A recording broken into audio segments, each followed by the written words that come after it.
Hello, everyone. How's it going? Divonis here, back with another podcast. And I decided that I'd do a little bit of a topic that I'm pretty sure a lot of people will be somewhat interested in. It's like how I got into mycology, my overall knowledge level right now, and what I plan to do with it for the future, etc., all that stuff. Anyways, I'm just going to kick it right off by saying I got into mycology because I watched like this one video. I forgot the exact title of it, but I know it was by Paul Stamets, and I know it has to do with how the mycelium links in the world can like actually have a big effect on the plant life in the world and how we can actually use that to help save the planet. I thought it was really interesting because a lot of people always talk about how they want to save the world and how they want to change it. But after I watched that full video of like his presentation, I believe it was a TED Talk, if I'm not mistaken. But after I saw his full presentation, I was actually like, I believe that this is a feasible way that we can actually make a substantial change for the better for the planet. So that's really one of the main reasons why I got into mycology, but there's also a few other reasons.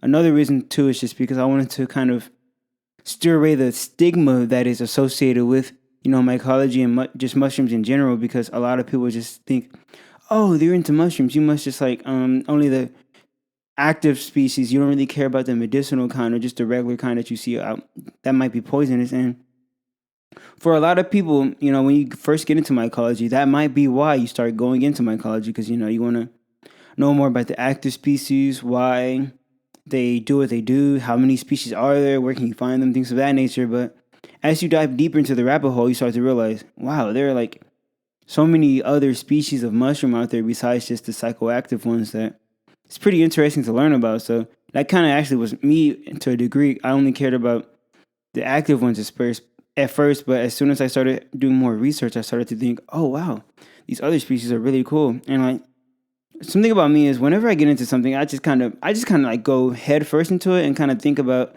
how am I gonna apply that later. So like the second I got the idea, okay, I want to get into mushrooms, I bought a dehydrator, I bought a pressure cooker, I bought some mason jars, I bought spores, I bought spawn, I bought like rice, I bought all this stuff just because I'm like, I want to really get into it. But before I even did anything, I made sure I watched a load of videos just to make sure I was properly educated on the topic. And it's a topic that I don't think anyone could ever fully know everything about. So every single day, you kind of just learn a little bit more. And that's kind of the approach I'm deciding to take on mycology. I'm not trying to be like, I'm trying to know everything as soon as possible, fast as possible. It's really not feasible, honestly, in the long term things in life. I mean, long term goals.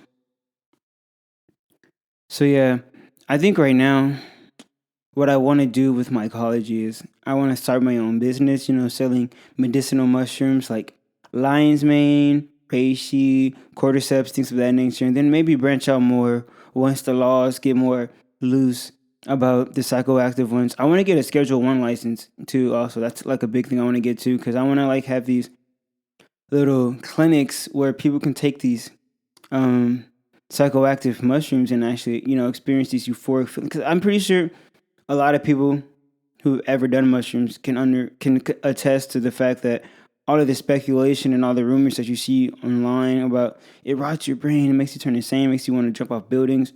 Everyone who's ever done it can tell you that that's most likely not true. And the biggest contributor of a bad trip is probably just one of three things. It's either one, you bought into misinformation.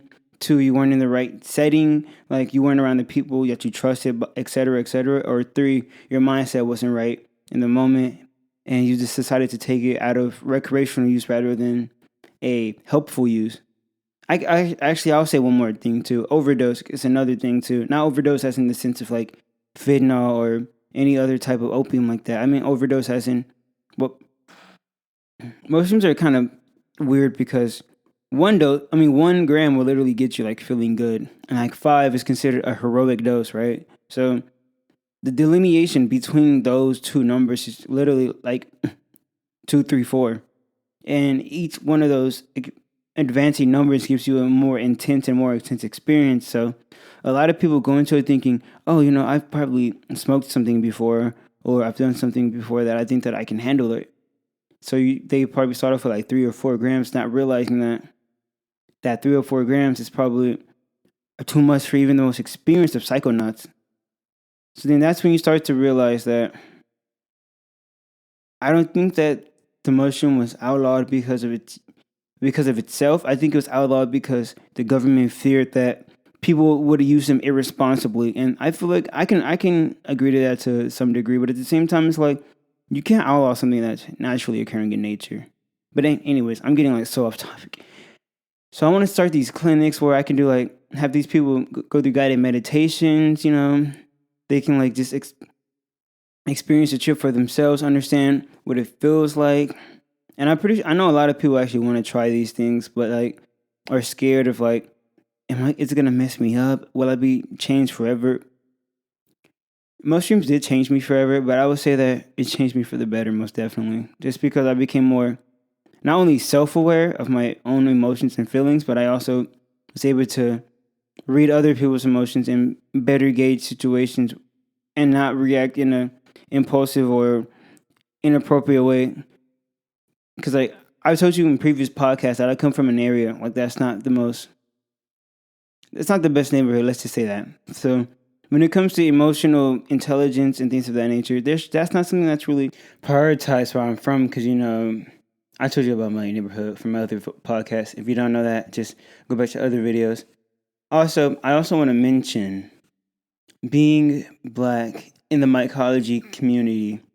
And we have a few people that are black in the mycology community, like Michael from Southwest Mushrooms, people of that nature. But I feel like it's very underrepresented. And I think that's not even because of race. I don't think it's anything to do with racism or anything like that. It's just probably interest, really, because like most of the people I know that are interested in mycology, the scientific aspect of it, rather than just, for the pharmaceutical aspect of it, are, mostly white people. So it's like, there's no beating around the bush. I'm going to just say things how it is. It's just how it is. And I think that with me being a black person from the inner city, getting into mycology, trying to get into the community more, I think that's a really good way of other people who are from my situation to kind of get into the scientific aspect of it without feel like they're ostracized or segregated or something like that.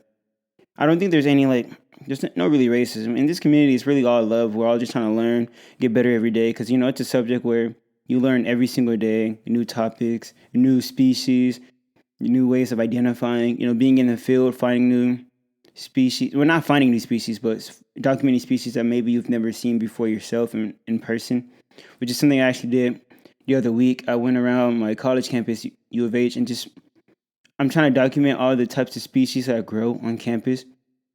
Not for any particular reason. I just want to know. I just want to know. But yeah, that's really how I got into mycology and how I feel about being black in the mycology community. And obviously, I'll talk more about mycology because I want this to be strictly about mycology. So I'm pretty sure next episode I'll probably go more in depth about my favorite species of mushrooms. Where they grow, the proper habitats, where they grow, the seasons, things of that nature. Things that are more analytical about mushrooms themselves rather than just the experiences that some of the mushroom species can provide you, which I'll also talk about that too, because I know a lot of my friends and like viewers and people of that nature are also interested in that natured content, and I'm more than happy to provide it because I really don't give two fucks. I'll talk about whatever I want when I want because it's my podcast. But I also have to preference that by saying I'm not advising for the illegal grow, picking, or consumption of any illegal substances. Yeah, so I can't get copyrighted or like sued or some shit. Yeah, that's basically it. So hope you guys enjoyed this episode. It's a little bit shorter than the other ones, but I didn't really have a lot to talk about in this one. I just wanted to give a little basis on how I feel, how I got into mycology, and how I feel as a black person in mycology. So I'll see you guys in the next episode. Thank you for listening or watching, depending on what you're on.